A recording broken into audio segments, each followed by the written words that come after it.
أهلا بيكم في الموسم الثاني من برنامج بيزنس في كلمتين اللي بنجاوب فيه على أهم أسئلة بتشغل أي صاحب بيزنس في مصر. وإحنا لسه بنتكلم في موضوع التكنولوجيا والتحول الرقمي.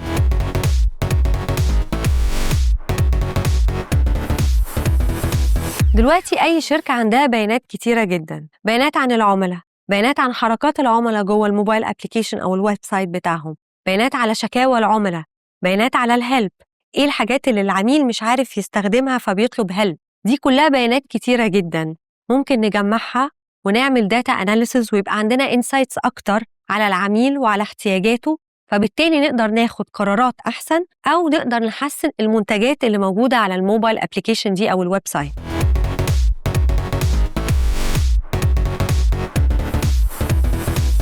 لازم أعمل داشبوردز وتقارير تحليلية علشان أقدر أشوف البيانات بتقول إيه. يعني ممكن من البيانات دي أعرف أطلع إيه أكتر منتج العميل بيستخدمه عندي وإيه أقل منتج. ساعتها ممكن أخد قرار إن أنا مثلا ألغي المنتج ده أو أحاول أطوره. ممكن أعمل توزيع جغرافي للمنتجات وتوزيع جغرافي للعملاء بتاعتي، فأقدر أعرف العميل بتاعي اللي في أي منطقة بيستخدم أي منتج، وساعتها ممكن ألاقي إن في بعض المنتجات مش مناسبة لبعض المناطق، وابتدي ساعتها أعمل ابتكار لمنتجات جديدة للمناطق دي.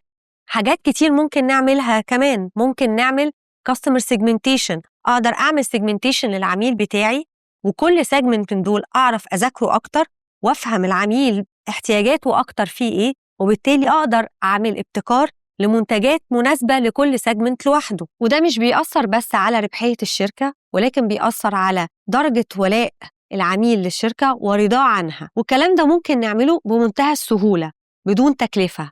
ممكن نعمله على جوجل شيتس، ممكن نعمله على إكسل. في تولز كتيرة جدا رخيصة وسهلة إن إحنا نقدر نطلع بيها بيانات تحليلية دقيقة تقدر تساعدنا في اتخاذ القرار والتطور في شغلنا.